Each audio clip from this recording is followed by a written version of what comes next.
ॐ हिरण्यवर्णां हरिणीं सुवर्णरजतस्रजां चन्द्रां हिरण्मयीं लक्ष्मीं जातवेदो म आवह तां म आवह जातवेदो लक्ष्मीमनपगामिनीं यस्यां हिरण्यं विन्देयं गामश्वं पुरुषानहम् अश्वपूर्वां रथमध्यां हस्तिनादप्रमोदिनीं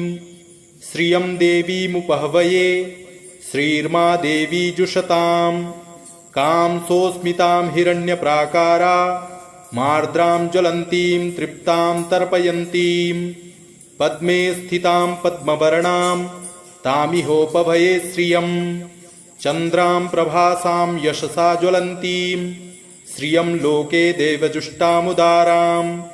तां पद्मिनीमीं शरणं प्रपद्ये अलक्ष्मीर्मे नश्यतां त्वां वृणे आदित्यवर्णे तपसोऽधिजातो वनस्पतिस्तवृक्षोऽथ बिल्वः तस्य फलानि तपसा नुदन्तु या अन्तरा याश्च बाह्या अलक्ष्मीः उपैतु मां देवसखः कीर्तिश्च मणिना सह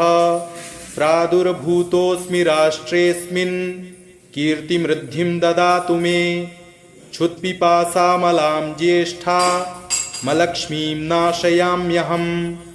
अभूतिमसमृद्धिं च सर्वां निर्णुद मे गृहात् गन्धद्वारां दुराधर्षां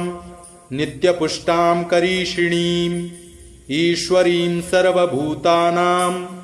तामिहोपभये श्रियं मनसः काममाकूतिं वाचः सत्यमशीमहि पशूनां